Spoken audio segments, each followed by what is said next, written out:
tribulations, my heart, my balls, my somebody stop, somebody come and get me. Little did I know that the Lord was riding with me. The law, the light, my heart, the fight, the wrong, the right is gone. Welcome back, ladies and gentlemen, to another JVS movie review brought to you from the Toronto Film Festival. This here is one of my most anticipated films at this film festival. It was literally the first film I marked on my calendar that I said, I have to see this movie. And this one is called The Inspection. And here's a quick synopsis. Ellis French enlists in the Marine Corps and ends up at boot camp on Parris Island, South Carolina. He initially meets the physical requirements, but is not as successful in disguising his sexual orientation, making him a target of a lethal hazing. That is a simplistic way to put this story, and I understand why most people would want that to be the synopsis of this film. It's way more than that, but we'll talk about it after I get into the cast. This one is Jeremy Pope, who stars as Ellis French. We have Raul Castillo, who stars as Lawrence Harvey.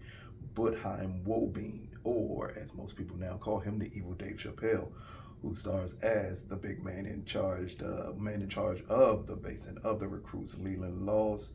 And then we have Gabrielle Union playing French's mom. Let me first start off by saying, yes, this, and by that synopsis, would be a very simple movie. This is not a very simple movie. This movie directed by director Elegance Bratton. This is a semi-autobiographical film, partially about his time in the military and the things he experienced in the military. So here we are introduced, at the beginning, we're introduced to French as a homeless teenager out on the street trying to survive. We see his group of friends that he's created, and then we get the encounter between him and his mom, played by Gabrielle Union, who the opening scenes of her playing his mom are hard to watch. Just the visceral reaction that you're gonna get from it. And I know a lot of people are gonna wanna compare it to possibly Monique and Precious. That is not the comparison here. I've seen the mom that Gabrielle plays in this film. I've seen her in other films, but never to the extent of Precious. This is a mom who just can't accept that her son happens to be gay. And here we see him meet up with his mom, and all he needs is his birth certificate to enter into the Marine Corps. And we see the hesitance of her giving it to him, the hesitance of her allowing him in her house, the hesitance of her allowing him back into her heart as she feels betrayed by his sexuality. It's one of those things where a lot doesn't have to be said, but you can fully grasp what you're watching by just the body language of Gabrielle Union here and the body language of Jeremy Pope playing her son here. We see someone who's longing to be loved and someone who feels betrayed by the person that they love the most. It's a very weird dynamic there. And then possibly one of the hardest lines to listen to in this film, while he's asked for his birth certificate, and she goes back and says, "This is the last thing I have of the hope I had for you. If you don't return the man that I gave birth to, this is null and void." It is one of the things, it sets the tempo to what you expect French to go through when he's in the military. Now, this is a time in the military where don't ask, don't tell existed. So they're not supposed to ask you if you're gay, but if you definitely say you're gay, they're gonna kick you out of the military. We see just the hardship of what it's like to be introduced into that environment for French.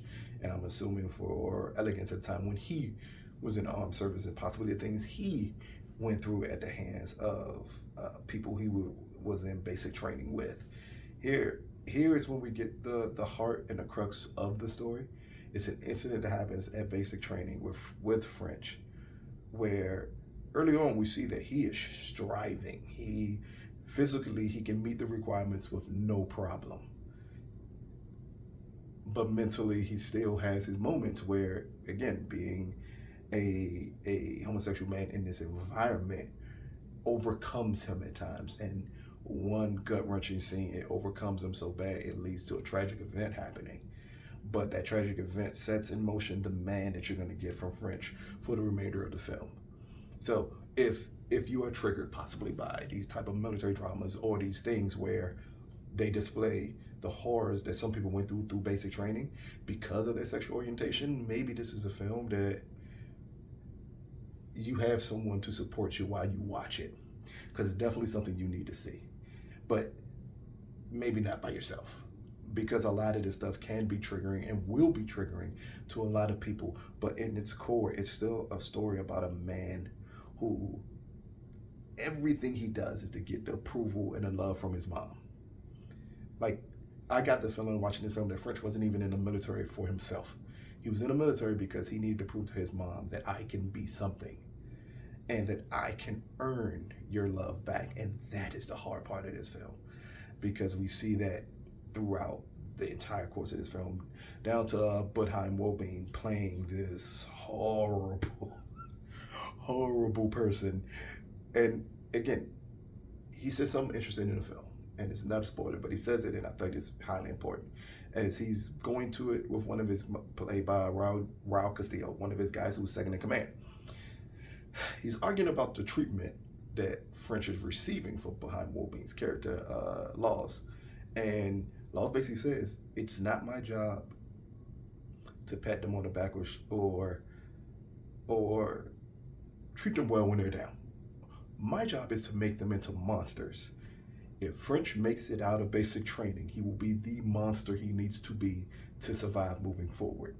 While that sounds like a great thing, we clearly see at no point in time in this film does he want French to even be there. And he goes amazing lengths to attempt to stop that from happening. But again, this is a story about perseverance, what it means to be committed to something, and just how powerful longing for a parent's love can be, and what it can lead you to go through as you search to find that love that should have been just given to you naturally. Again, this is Elegance Bratton. I think this is his directorial debut on a film scale. This is a great first film. It is so powerful. It's going to bring most people to tears. The cinematography is great. The score is amazing, and my goodness, wow! Every actor here does a great job. Bokeem won't be. Good God Almighty, I'm not saying his name right. Bokeem Woodbine is great in this film as just the character you love to hate, but you kind of understand him enough where you get a piece of his humanity, even though on the outside it is horrible, the things that he's doing here. Jeremy Pope is awesome in everything he does. Here, he's just great. He's really good as French. And we see the things that French goes through, and the perseverance, and just at times just the longing and the looks that he gives makes it so powerful. And then there's Gabrielle Union in a very small role. But I want to say I've not seen a role be this powerful in such a small capacity since possibly Viola Davis in Doubt, where she wasn't in it long, but she was in it enough. Or Judi Dench in Shakespeare in Love, where they're not in the movie long, but when they're in it, their scenes are so powerful that you have no other choice but to pay attention to them. And that's what Gabrielle Union does here. And I thought, starting with the remake she did with Zach Braff, the Stephen Martin movie, Cheaper by the Dozen, that I said, okay, this is a Gabrielle Union playing the mom, and I'm like, this is different. Didn't see this one coming my way. Here, you definitely don't see this coming. But if anyone's out there, if you have a question, could she pull off roles like this? I don't think there's a question after this role. This is an Oscar caliber performance in a very small role that she gives, and it's something that people need to pay attention to, as you need to pay attention to this amazing movie. So, The Inspection, brought to you from the Toronto Film Festival, out of a possible 10. I'm going to give The Inspection a 9.5 out of 10. It's almost perfect as a film. Almost. It's going to be something that for a lot of people is going to be triggering and hard to watch. But it's definitely something everyone needs to see. If not for the basis of accepting your child for all what your children are, maybe just for what it means to persevere through dark times and horrible circumstances, and how powerful that can make people when they come out the other end. That is a great lesson you can learn from watching the Inspections. I hope you all check it when it drops again. It's been another JVS movie review. Peace, people.